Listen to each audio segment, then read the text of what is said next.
Ku masuki gerbangnya dengan hati bersyukur, halamannya dengan pujian.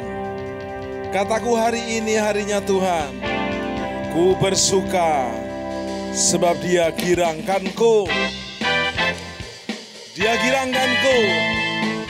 Dia girangkanku. Ku bersuka.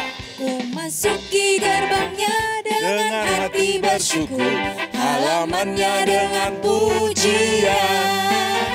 Kataku hari ini harinya Tuhan.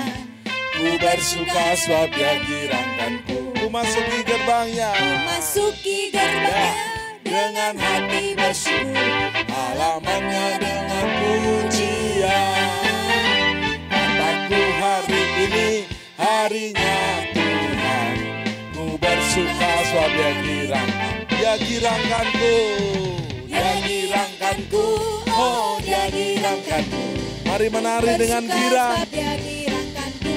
Sukacita bukan dari luar tapi dari dalam. Oh, Dia yang girangkan kita. bersuka Ya, sebab Dia girangkanku.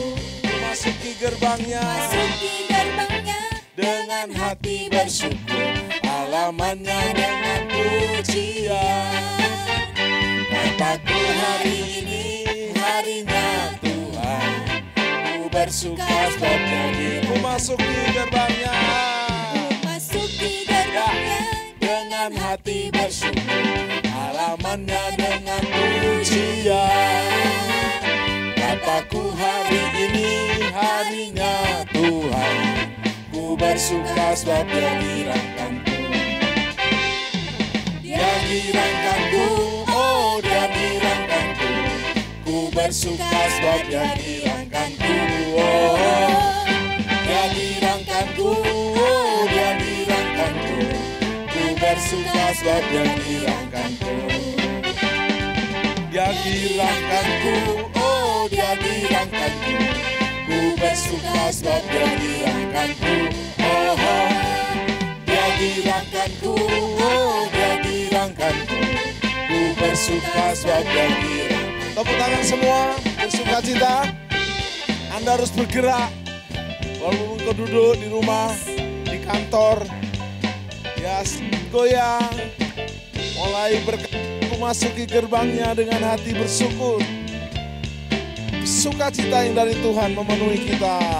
masuki gerbangnya Dengan hati bersyukur, halamannya dengan pujian. Waktu kataku hari ini harinya Tuhan. Ku bersuka sebab Dia girangkanku. masuki gerbangnya. Masuki Wow, gerbangnya masuk hadirat Tuhan. Halamannya dengan pujian. Kataku hari ini harinya Tuhan. Ku bersuka sebab Dia girangkanku. Dia girangkanku. Oh, Dia girangkanku. Ku bersuka sebab Dia girangkanku. Oh, Dia girangkanku. Oh, Dia girangkanku. Ku bersuka sebab Dia girangkanku. Dia girangkanku. Dia girangkanku. Bersukacita. Dia girangkanku. Sukacita goyang. Sebab Dia Ya. girangkanku. Oh, Dia girangkanku. Oh, Dia girangkanku. Ku bersuka sebab Dia girangkanku. Ku bersuka. Ku bersuka sebab Dia girangkanku. Ku bersuka sebab Dia girangkanku. Tepuk tangan. Ku bersuka sebab Dia girangkanku. Yes. Tepuk tangan bersama-sama. Wow. Yes, Lord. Pandemi tidak kunjung selesai. Bukan berarti Tuhan tidak menyertai kita. Dia tidak pernah meninggalkan kita. Ada seorang anak Tuhan mendapat lihat dia berjalan berdua sama Tuhan di pinggir pantai. Dia melihat ada jejak kaki yang agak lebih besar dan jejak kakinya dia sendiri. Tiba-tiba dia tinggal merasa jejak kaki dia sendiri. Walaupun kok kalimatnya agak besar, Terus dia berkata, Tuhan, kau di mana? Aku sedang menggendong kamu, nak. Dia bersama kita. Apa yang kau alami kini mungkin tak dapat engkau mengerti. Satu hal tanamkan di hati. Indah semua yang Tuhan beri.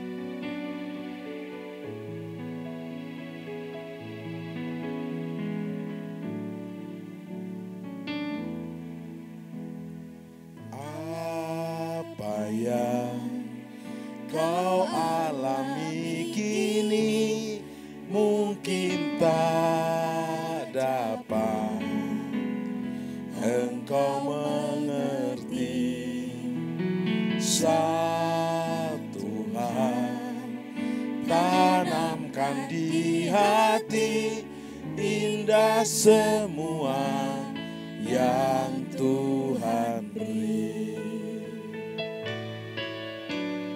Tuhanku tak akan memberi ular beracun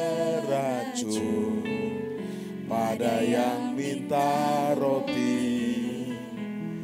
Cobaan yang engkau alami tak melebihi kekuatanmu. Biar musik saja. Bapak Ibu Saudara, terkadang kita merasa sepertinya semuanya tidak seperti yang saya harapkan dan saya doakan.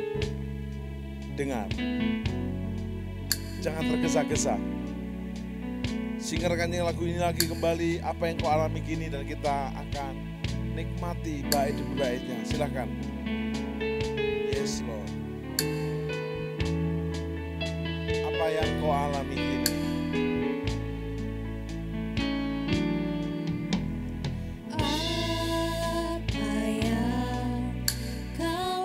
Krisis demi krisis, pandemi demi pandemi, kita gak mengerti. Satu hal tanamkan di hati kita, Dia sedang membentuk kita untuk menjadi mempelai dan muridnya. Wow.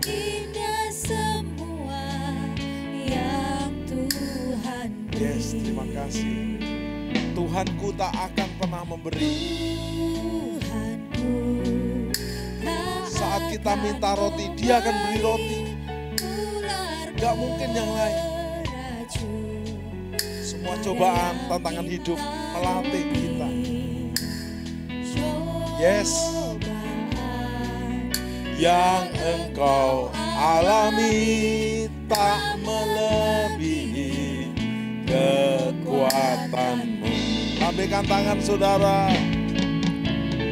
Tangan Tuhan sedang merendam suatu karya yang agung mulia. Saatnya kan tiba nanti, kau lihat pelangi kasih tangan Tuhan.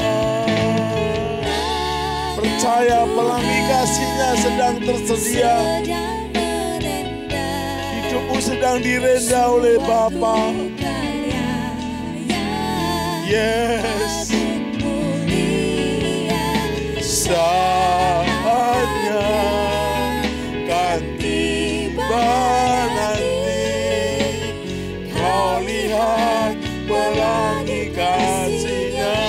Lambaikan tanganmu, tangan Tuhan.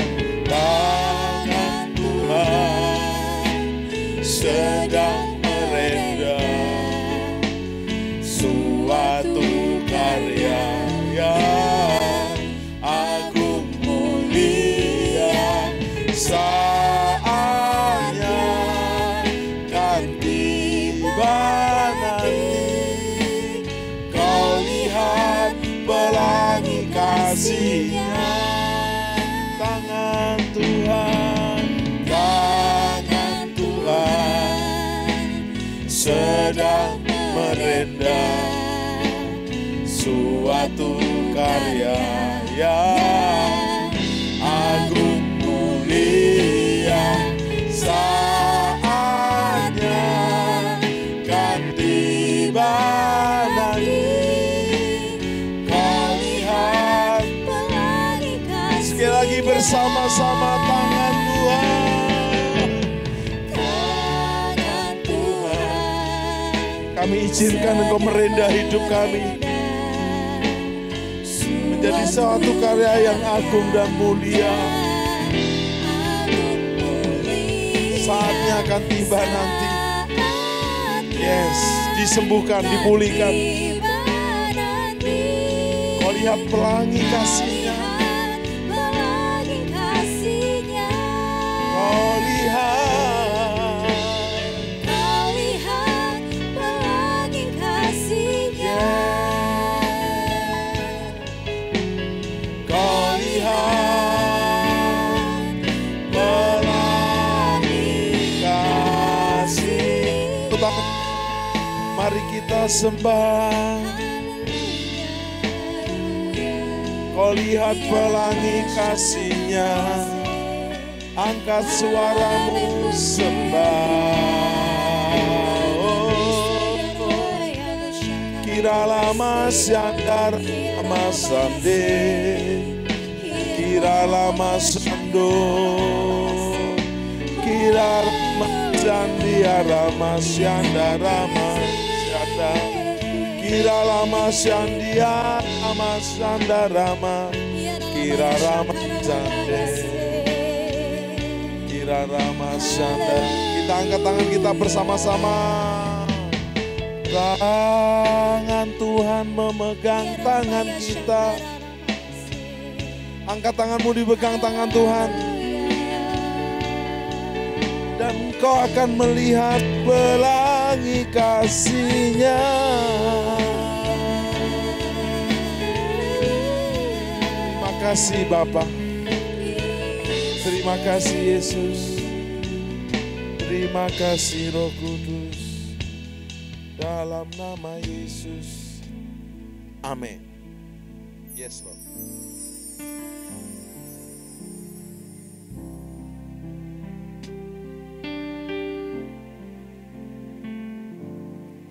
Jiwaku merindukan-Mu,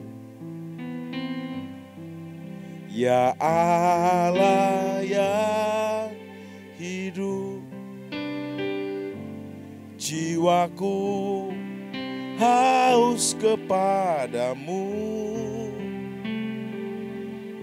ya Allah yang hidup.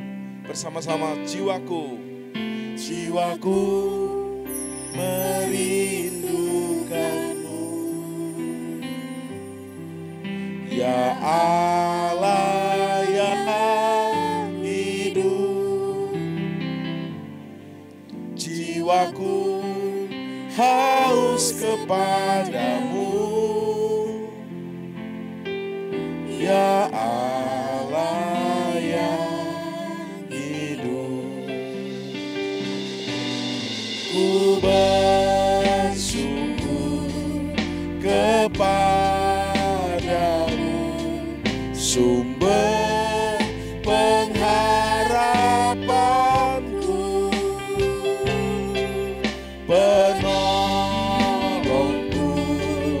dan Allahku. Tiada yang seperti-Mu. Ku bersyukur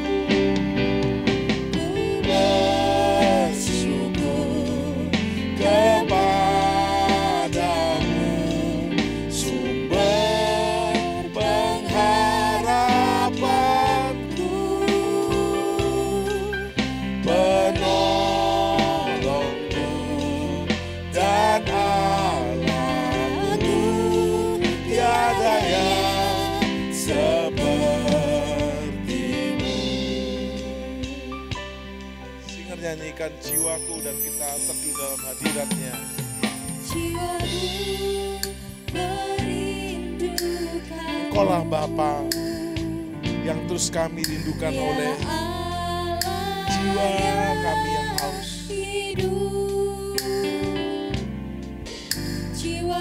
Jiwaku haus kepadamu Bapa, dalam Yesus dan Roh Kudus. Ya Allah yang hidup,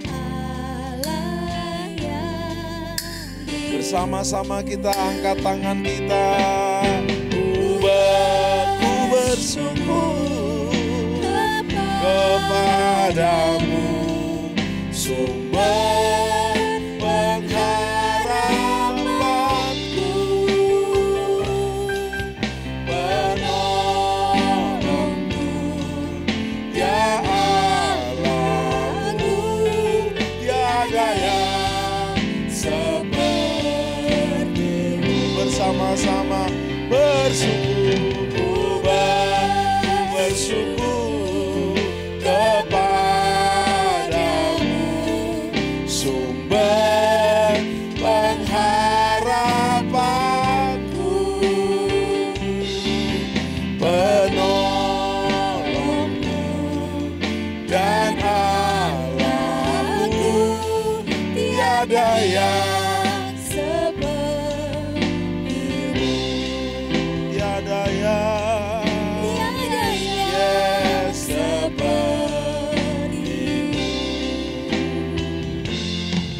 tiada yang sepertimu. Tepuk tangan. Yes Lord, yes Lord, yes Lord. Tepuk tangan bersama-sama. Urarababa Syandaraba.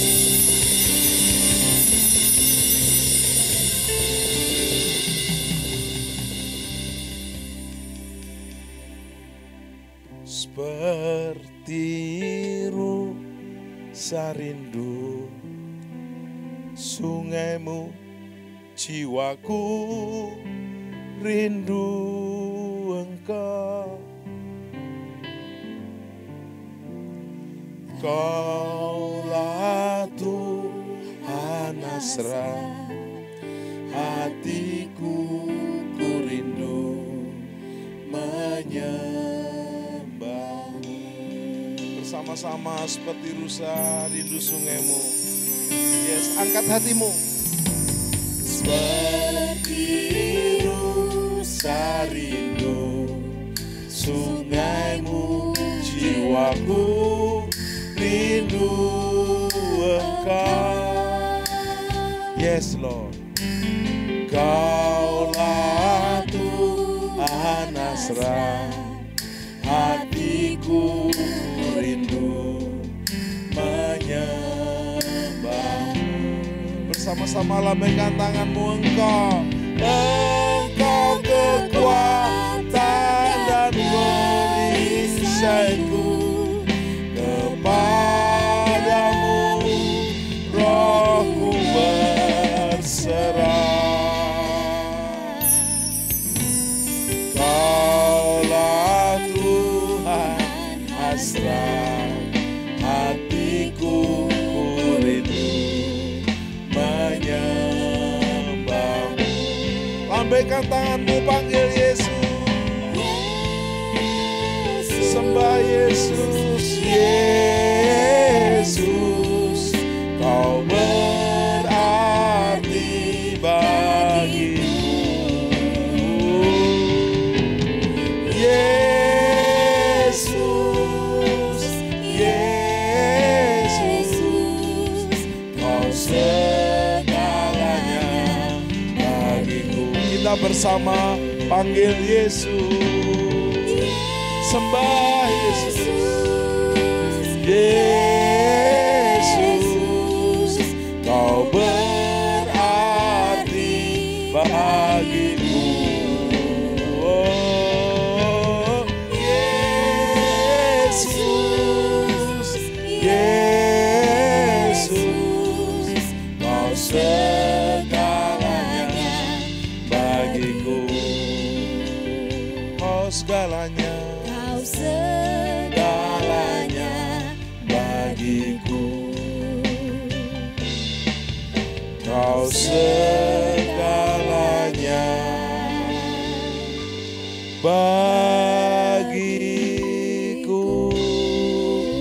angkat tanganmu, kau segalanya bagiku.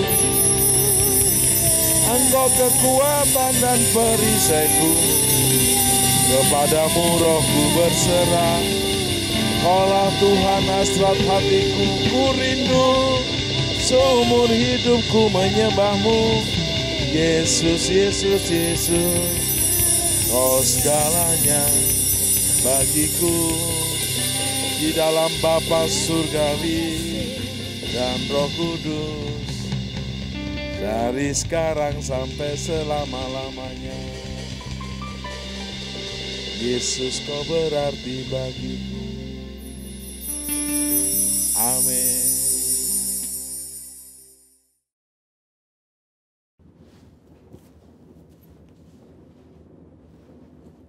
Shalom saudara, saya percaya kita dalam keadaan baik dan luar biasa. Pada Voice of Pentecost kali ini, kita akan membahas mengenai apakah orang yang sudah meninggal dapat menjumpai kita? Saudara pernah tidak mimpi didatangin orang terdekat yang sudah meninggal, lalu kita bingung, apakah orang yang mendatangi kita ini adalah betul orang terdekat kita atau bukan? Bagaimana kita dapat menjelaskan peristiwa unik namun nyata seperti ini? Mari kita lihat 3 anggapan yang berkembang di masyarakat Kristen secara luas dan apa kata Alkitab mengenai hal tersebut. Pertama, fenomena yang terjadi sama seperti halnya Tuhan Yesus menjumpai murid-murid sebelum ia terangkat ke sorga. Ada tradisi yang berkembang di masyarakat bahwa orang yang telah meninggal masih dapat menjumpai orang yang masih hidup dalam kurun waktu 40 hari setelah kematiannya. Ditambah lagi dengan mengutip ayat sekenanya di luar konteks dan menyambungkan dengan peristiwa Tuhan Yesus menjumpai murid-muridnya selama 40 hari. Yang memegang kepercayaan ini pastinya tidak sadar bahwa Yesus bukanlah orang mati yang mengunjungi murid-muridnya, melainkan ia telah bangkit dari kematian dan hidup, seperti ada tertulis di Markus 9 ayat 9-10.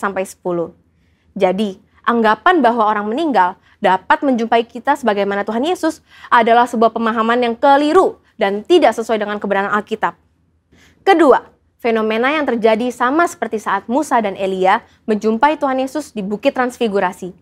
Sebagian orang mungkin beranggapan bahwa peristiwa ini dapat menjadi sebuah pijakan untuk menyatakan bahwa orang yang telah meninggal, yaitu Musa, menjumpai Tuhan Yesus dan bercakap-cakap dengan Yesus.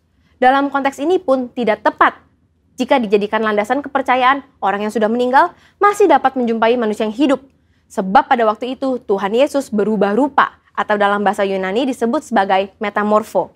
Sehingga baik Tuhan Yesus, Musa maupun Elia bersama-sama berada dalam dimensi yang berbeda dengan manusia pada umumnya. Dalam hal ini adalah Petrus, Yakobus, dan Yohanes yang menyertai Yesus pada saat itu. Ketiga, fenomena yang terjadi sama seperti ketika Saul berjumpa dengan Roh Samuel.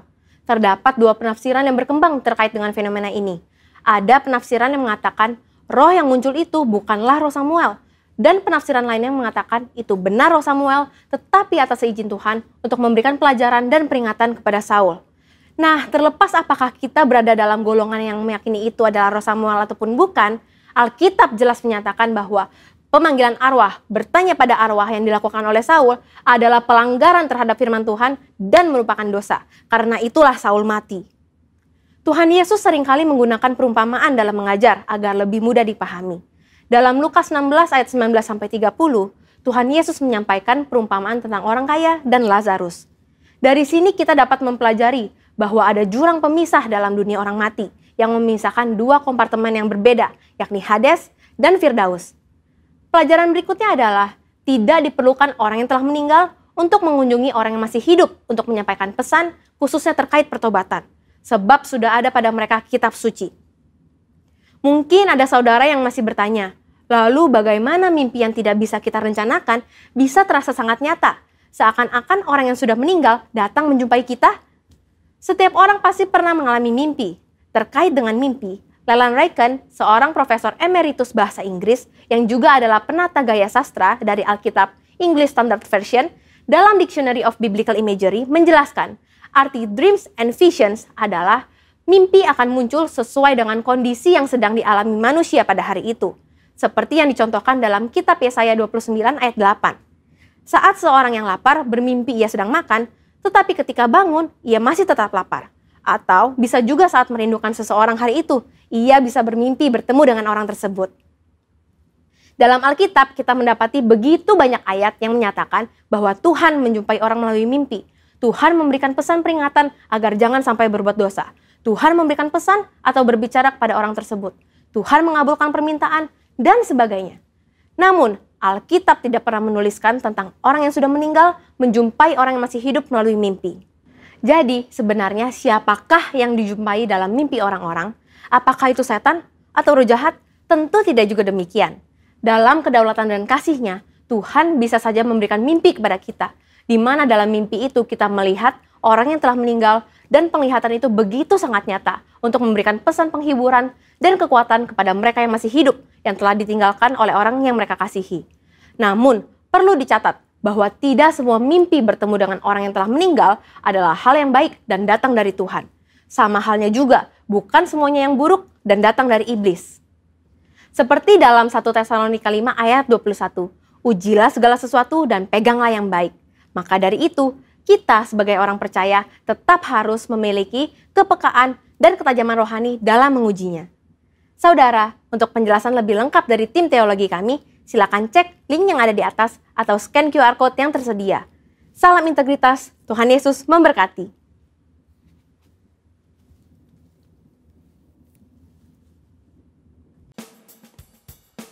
Apa yang dimaksudkan dengan Pentakosta ketiga?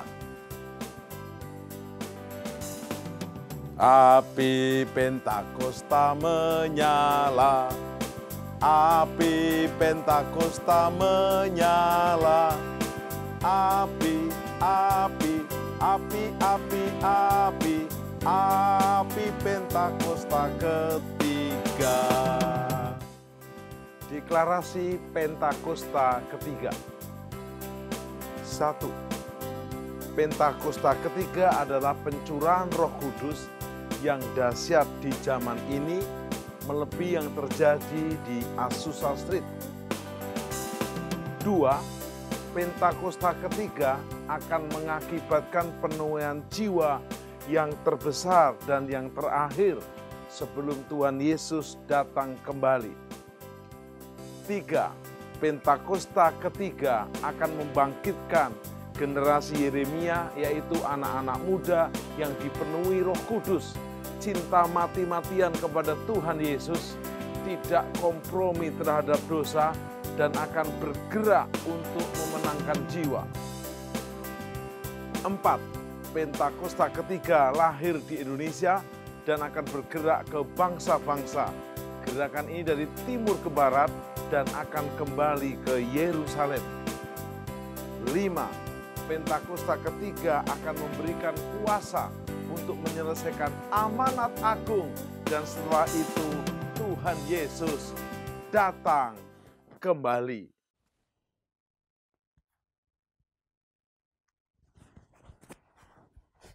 Salam miracle.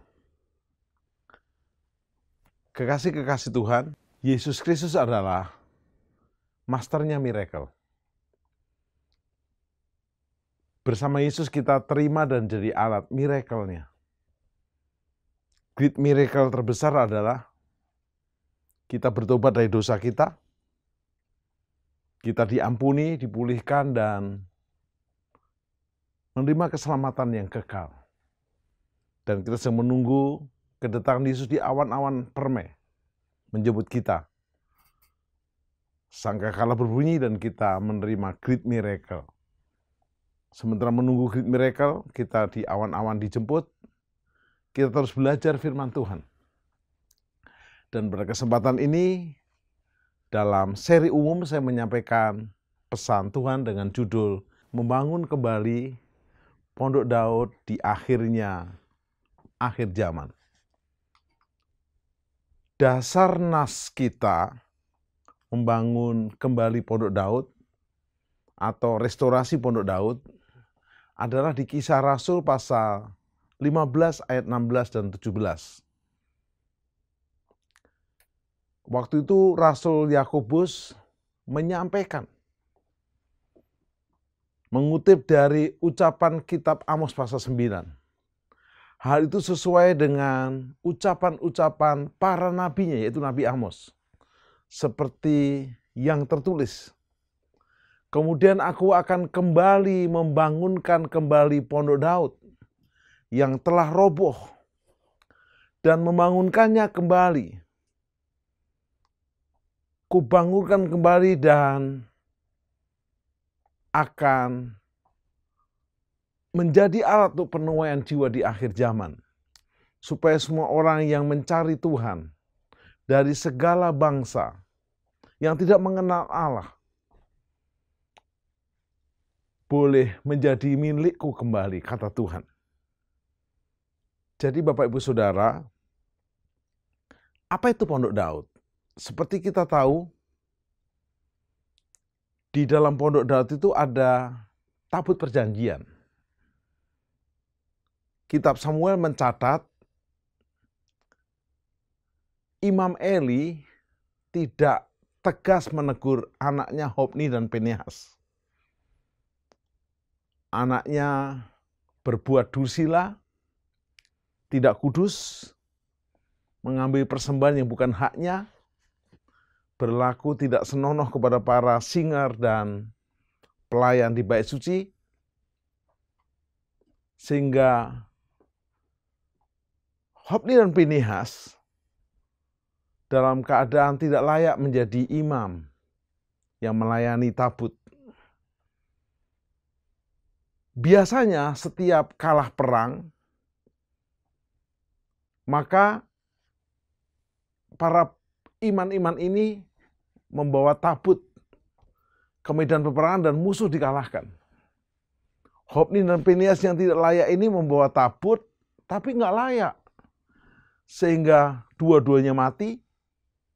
Waktu Imam Eli mendengar berita ini ikut mati, dan tabut perjanjiannya dirampas oleh musuh. Nah, musuh mengalami kutuk dan bencana-bencana yang membuat mereka takut kepada Tuhan Allah. Dan mereka mencoba untuk mengembalikan tabut itu ke Israel. Dan akhirnya waktu dikembalikan, Daud ingin tabut yang selama ini tidak diperhitungkan oleh Raja Saul dibawa kembali untuk ke Yerusalem. Tentu ada beberapa kejadian yang saya akan bahas di episode yang akan datang. Pendek kata, tabut itu sampai di Yerusalem dan Daud membuat sebuah pondok. Waktu pondok itu diisi oleh tabut perjanjian, dibuatlah doa pujian penyembahan 24 jam bersama-sama siang dan malam. Tidak ada gedung bait sucinya, karena Tuhan tidak izinkan Daud membangun bait suci kecuali Salomo anaknya nanti akan dibangunkan. Tetapi pondok Daud ini tetap menyenangkan Tuhan. Sehingga Tuhan berkata, aku akan kembali membangunkan pondok Daud, bukan pondok Salomo, keren. Bukan tabernakel Salomo, bukan tabernakel Musa bahkan. Tapi pondok Daud. Artinya ada dua hal, baik pondoknya dan juga Daudnya. Bapak Ibu Saudara, di Alkitab ini ada dua sertifikat jaminan orang yang berkenan kepada Bapa di surga. Hanya dua. Sertifikat pertama adalah kepada Yesus. Tuhan yang menjadi manusia, pastilah. Di Matius 3, 16, 17, sesudah dibaptis, Yesus segera keluar dari air. Dan pada waktu itu juga, langit terbuka, dan ia melihat Roh Allah seperti burung merpati turun ke atasnya. Dalam film-film turun di pundaknya.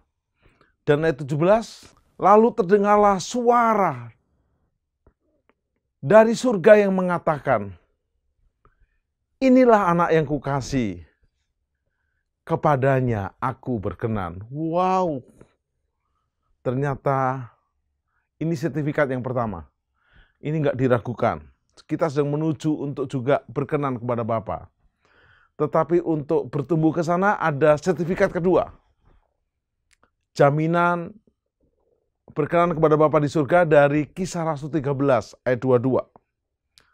Setelah Saul disingkirkan, Saul dipecat, Saul di PHK, Allah mengangkat Daud menjadi raja mereka.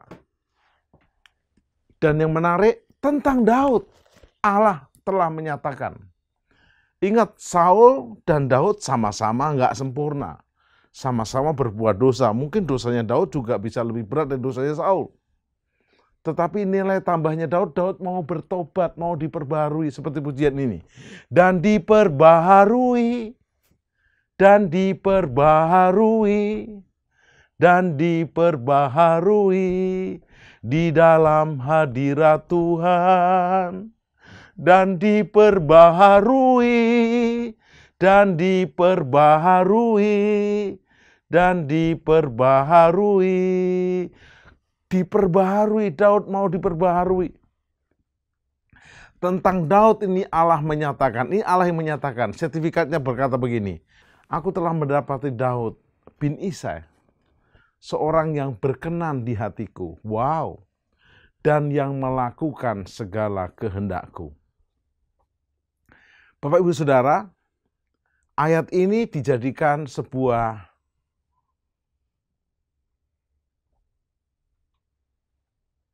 komitmen atau deklarasi menjadi DNA gereja di akhir zaman. Dan puji Tuhan, Tuhan berikan lagunya kepada kami, dan kami sedang perbaiki terus, sempurnakan terus, untuk boleh memudahkan kita, boleh mengaplikasikannya. Saya coba nyanyikan dengan akapela. Ku siap Tuhan sejak sekarang, jadi prajurit-prajurit Tuhan, yang gagah perkasa, yang mempunyai gaya hidup, berdoa, memuji, dan menyembah bersama-sama dalam unity siang dan malam untuk melakukan kehendak Bapa pada zaman ini. Restorasi Pondok Daud sudah Tuhan mulai, ku mau hidup berkenan, hanya melakukan segala kehendak Tuhan. Dari pujian ini saya akan berikan 2 penerapan dari Daud untuk Anda dan saya membangun kembali Pondok Daud, di restorasi Pondok Daud di akhir zaman. Yang pertama adalah dalam refnya yang saya nyanyikan, restorasi Pondok Daud sudah Tuhan mulai, itu bagian Tuhan. Tuhanlah yang menggerakkan restorasi Pondok Daud. Sehingga hari-hari ini ada banyak menara doa dari gereja lokal, gabungan beberapa gereja apostolik, dari jaringan doa nasional, jaringan doa regional, dari sinode-sinode, dan itu powerful banget. Dan di era pandemi ini kita bisa laksanakan lewat online. Di seluruh dunia bisa sambung menyambung dari berbagai negara, pulau, lintas negara, lintas gereja, lintas sinode. Restorasi Pondok Daud sudah Tuhan mulai. Yang pertama, ku mau hidup berkenan. Ini aja. Kisah Rasul 13 ayat 2 bagian A. Hanya melakukan. Yang kedua, melakukan. Apa? Segala kehendak Tuhan. Tentu Anda bertanya, praktisnya bagaimana? Nah, membangun kembali Pondok Daud itu menjadi sebuah deklarasi restorasi Pondok Daud, prajurit-prajurit Tuhan yang gagah perkasa, yang mempunyai gaya hidup, doa pujian, penyembahan, bersama-sama dalam unity siang dan malam, yang melakukan kehendak Bapa pada zaman ini. Saya mau ingatkan Bapak Ibu Saudara, kekasih-kekasih Tuhan, Daud itu lakukan 2 hal, dia berkenan di hati Tuhan. Sewaktu Nabi Samuel sedih melihat kelakuan Saul yang berubah setia, maka kata Tuhan Allah, jangan terus baper dan bersedih, aku akan pilih raja yang baru. Kamu pergi ke rumah Isai, ke Bethlehem. Berangkatlah Nabi Samuel. Waktu anak-anak Isai mulai maju di depan Samuel satu persatu, ada Eliab, Syama, semuanya tentara-tentara gagah perkasa. Tapi Tuhan bilang bukan dia. Manusia melihat yang kelihatan, Tuhan melihat hati. Sampai anaknya Isai habis, nggak ada yang dipilih Tuhan. Maka Samuel berkata, masih adakah anakmu? Oh ada, Daud. Lagi ngebalakan domba. Daud tereliminasi oleh ayahnya sendiri. Karena nggak mungkin. Tapi itulah hobinya Bapa di surga. Yang nggak mungkin, yang nggak bisa, yang mustahil dibuat bisa. Panggil anakmu itu. Kita nggak akan makan sebelum anakmu datang. Daud datang, pipinya kemerah-merahan, masih muda. Kira-kira umurnya 17 tahun. Sweet 17. Masih ngembalakan 3-4 domba ayahnya. Bau domba. Tapi waktu Daud datang, Tuhan Allah berkata, ini orangnya. Wow. Pokoknya Daud berkenan kepada Tuhan. Dia suka menyanyikan mazmur. Anda tahu, tidak pernah ada mazmur Saul. Satu ayat pun, satu pasal pun, satu ayatnya nggak ada. Tapi Daud ada 150 pasal. Sementara Daud bermazmur, menjadi pemazmur, memuji, menyembah, memuliakan bapaknya, berkenan kepada bapaknya. Daud juga jadi gembala. Waktu Daud menerima private anointing, pengurapan pribadi di rumah ayahnya, oleh Nabi Samuel tentunya, dia diberi kemampuan mengembalakan 3-4 ekor domba ayahnya dan sanggup mengalahkan singa dan beruang. Ini private anointing. Setelah Daud akhirnya bukan hanya mengalahkan singa dan beruang, mengalahkan Goliat, Daud naik levelnya, menerima namanya territorial anointing. Di Hebron, dia diurapi untuk menggembalakan suku Yehuda. Dan akhirnya dia menerima nation anointing, menggembalakan seluruh bangsa Israel, 12 suku. Jadi ada keseimbangan, menjadi pemazmur yang berkenan. Daud berkata, 7 kali dalam sehari aku hendak memuji-muji nama Tuhan. Daud begitu menyenangkan hati Tuhan. Bahkan sebelum dia jadi raja, dia sempat jadi pemazmur. Waktu Saul kerasukan setan, dia dipanggil main kecapi dan setannya pergi. Jadi kalau Anda mencontoh Daud, tidak hanya menjadi pengisi menara doa. Itu baik, langkah awal. Tapi Anda juga berkenan kepadanya dengan doa pujian penyembahan dan juga boleh melakukan kehendak, yaitu penuaian jiwa, mengembalakan domba-domba Tuhan. Nah, saya akan masuk kepada penerapan atau aplikasinya. Ingat, hari-hari ini kata aplikasi penerapan itu harus dikerjakan. Contoh, Anda mau beli tiket pesawat, tidak perlu ke counter travel, tidak perlu. Cukup ada aplikasi. Beli tiket kah, hotel kah, ada aplikasinya. Mau beli makan, mau baca Alkitab bahkan, semua ada aplikasinya. Tapi harus di-download, didaftarkan. Demikian juga Anda menerima firman, aplikasikan supaya Anda nyata. Nah, saya bagi aplikasinya menjadi 2. Seperti lagu yang Tuhan berikan. Ku siap Tuhan sejak sekarang. Jadi siapnya sejak sekarang. Jadi yang pertama, prajurit-prajurit Tuhan.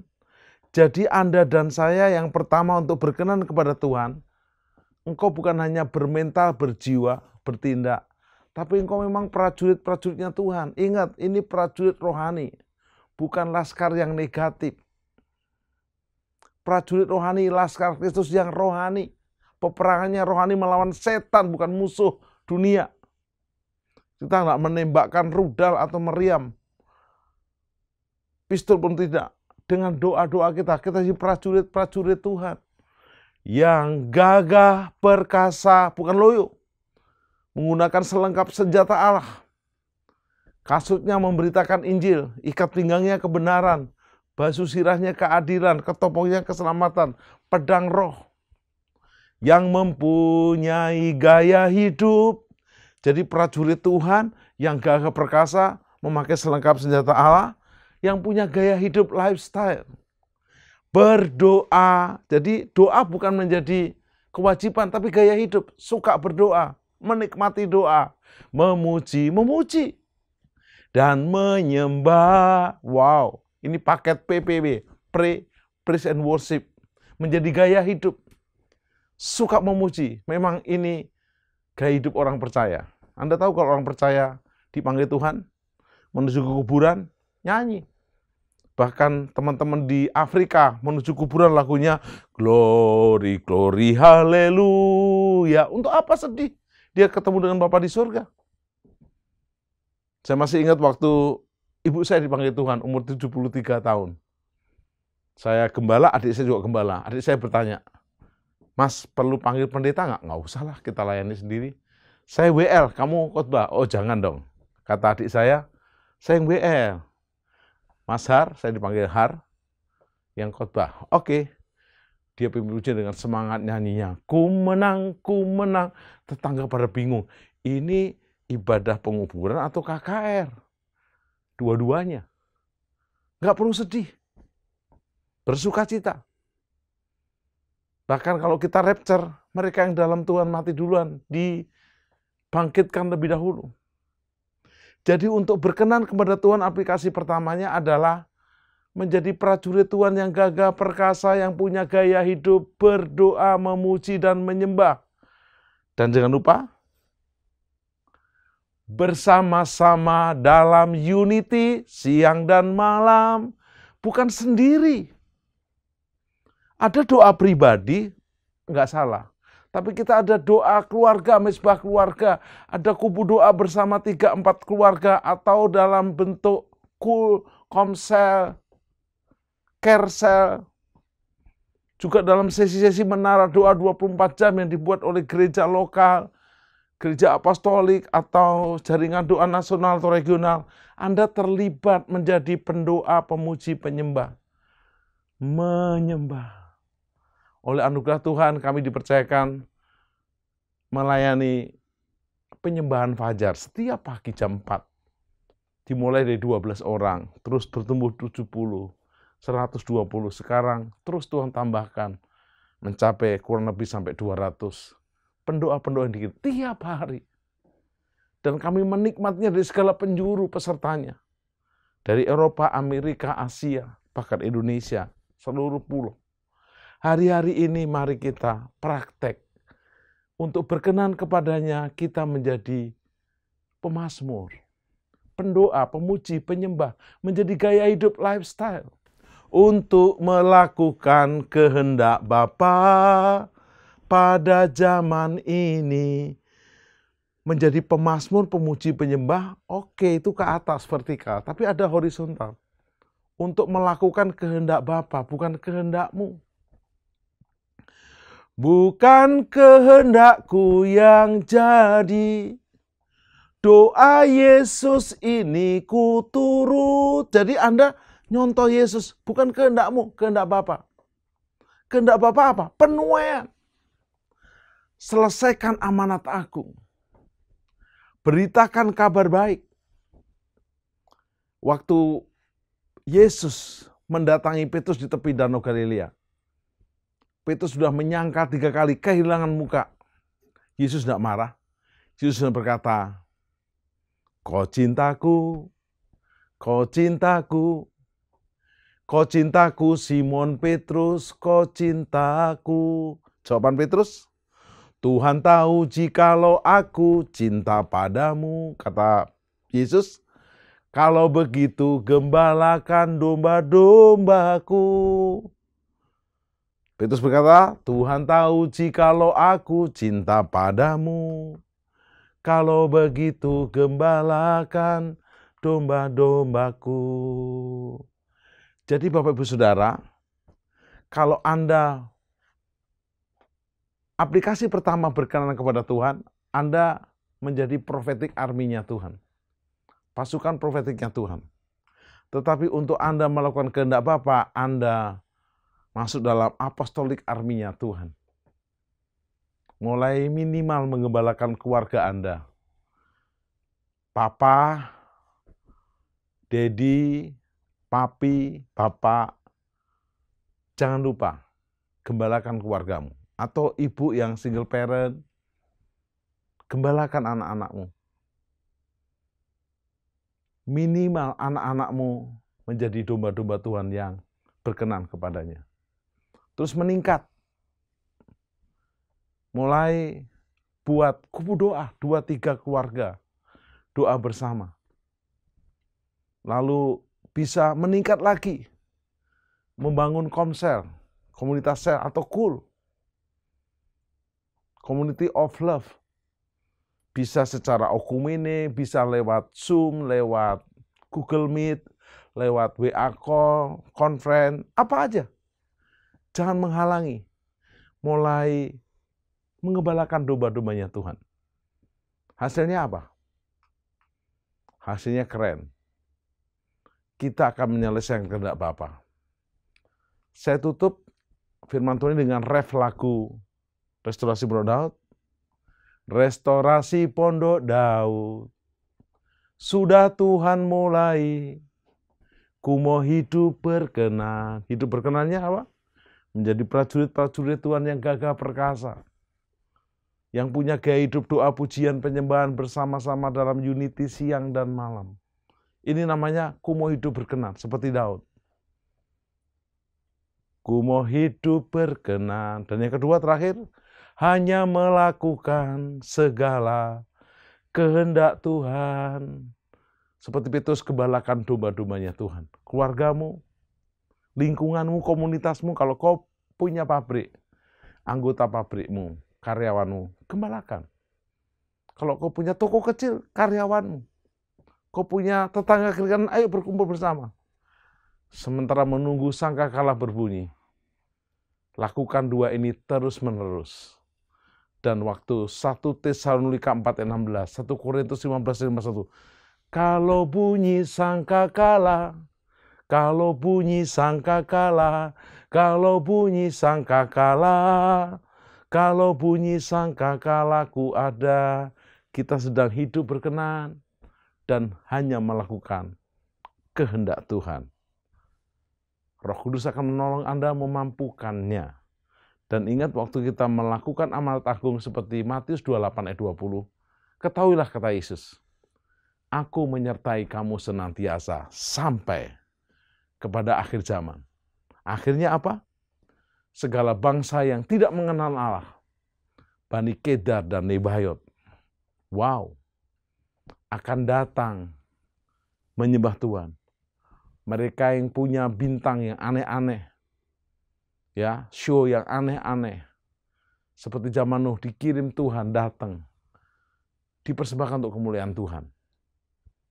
Ingat, kita bersyukur diberi waktu supaya semua orang diselamatkan. Karena kesabaran Dia Allah kita untuk menyelamatkan semakin banyak orang. Maranatha, Maranatha, Tuhan datanglah. Persiapkanlah dirimu sambut kedatangannya. Bangun. Bangun kembali Pondok Daud di akhirnya zaman. Dengan hidup berkenan dan hanya melakukan kehendak Tuhan seperti Daud. Mari kita berdoa. Bapa, ampuni kami kalau kami juga pernah punya kesalahan dan dosa seperti Daud. Dan kami segera bertobat dan diperbarui. Bahkan kami juga bertekad untuk tidak mengulangi kesalahannya Daud. Dan kami mau pilih teladan yang baik dari Daud. Untuk menghormati hadirat Tuhan lebih dari apapun. Terus menerima pengurapan-Mu dan kami banyak berbahasa roh, karena itu bahasa kami dengan Bapa di surga. Terima kasih Bapa. Waktu kami menerima sertifikat seperti Daud, berkenan kepada Tuhan dan hanya melakukan kehendak Tuhan, itu adalah jaminan kami. Semua anugerah-Mu, semua kebaikan-Mu, Kami bahkan siap melemparkan mahkota kami bukan nanti hanya di surga, sejak hari ini. Kami bukan siapa-siapa dan kami tidak bisa apa-apa, hanya anugerah-Mu. Kemuliaan hanya bagi-Mu Bapa. Kami mau terus percaya Yesus, menjadikan Yesus Juru Selamat dan Tuhan kami. Kami dan seisi rumah kami diselamatkan. Sampai Maranatha. Amin. Salam miracle. Deklarasi iman Mazmur 91 dalam lindungan Allah.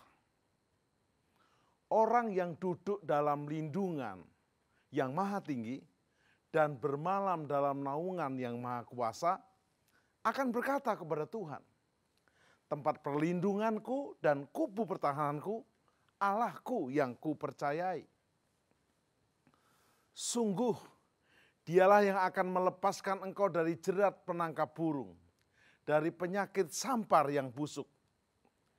Dengan kepaknya ia akan menudungi engkau, di bawah sayapnya engkau akan berlindung. Kesetiaannya ialah perisai dan pagar tembok. Engkau tak usah takut terhadap kedahsyatan malam, terhadap panah yang terbang di waktu siang, terhadap penyakit sampar yang berjalan di dalam gelap, terhadap penyakit menular yang mengamuk di waktu petang. Walau 1.000 orang rebah di sisimu dan 10.000 rebah di sebelah kananmu, tetapi itu tidak akan menimpamu. Engkau hanya menontonnya dengan matamu sendiri dan melihat pembalasan terhadap orang-orang fasik. Sebab Tuhan ialah tempat perlindunganmu, yang maha tinggi telah kau buat tempat perteduhanmu. Malapetaka tidak akan menimpa kamu, dan tulah tidak akan mendekat kepada kemahmu. Sebab malaikat-malaikatnya akan diperintahkannya kepadamu untuk menjaga engkau di segala jalanmu. Mereka akan menatang engkau di atas tangannya, supaya kakimu jangan terantuk kepada batu. Singa dan ular tedung akan kau langkai. Engkau akan menginjak anak singa dan ular naga. Sungguh hatinya melekat kepadaku, maka aku akan meluputkannya. Aku akan membentenginya, sebab ia mengenal namaku. Bila ia berseru kepadaku, aku akan menjawab. Aku akan menyertai dia dalam kesesakan. Aku akan meluputkannya dan memuliakannya. Dengan panjang umur akan kukenyangkan dia dan akan kuperlihatkan kepadanya keselamatan daripadaku. Mazmur 91 dalam lindungan Allah, Bapa Surgawi, Yesus Kristus dan Roh Kudus.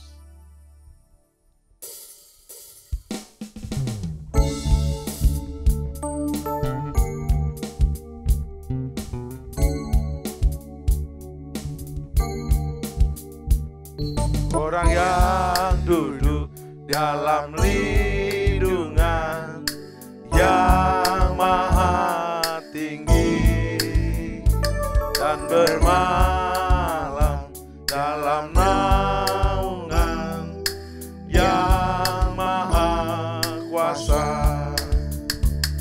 akan berkata kepada Tuhan, tempat perlindunganku dan kubu pertahananku, Allahku yang kupercayai. Sungguh dialah yang akan melepaskan engkau dari jerat penangkap burung, dari penyakit sampar yang busuk. Dengan kepaknya ia akan menudungi engkau, di bawah sayapnya engkau akan berlindung. Kesetiaannya Ialah perisai dan pagar tembok. Engkau tak usah takut terhadap kedahsyatan malam, terhadap panah yang terbang di waktu siang, terhadap penyakit sampar yang berjalan di dalam gelap, terhadap penyakit menular yang mengamuk di waktu petang. Walau seribu orang berbagi sisimu dan 10.000 di sebelah kananmu, tetapi itu tidak akan menimpamu. Engkau hanya menontonnya dengan matamu sendiri dan melihat pembalasan terhadap orang-orang fasik. Sebab Tuhan ialah tempat perlindunganmu, yang maha tinggi telah kau buat tempat perteduhanmu. Malapetaka tidak akan menimpa kamu, dan tulah tidak akan mendekat kepada kemahmu. Sebab malaikat-malaikatnya akan diperintahkannya kepadamu untuk menjaga engkau di segala jalanmu. Mereka akan menatang engkau di atas tangannya, supaya kakimu jangan terantuk kepada batu. Singa dan ular teduh akan kau langkahi, engkau akan menginjak anak singa dan ular naga. Sungguh hatinya melekat kepadaku, maka aku akan meluputkannya. Aku akan membentenginya, sebab dia mengenal namaku.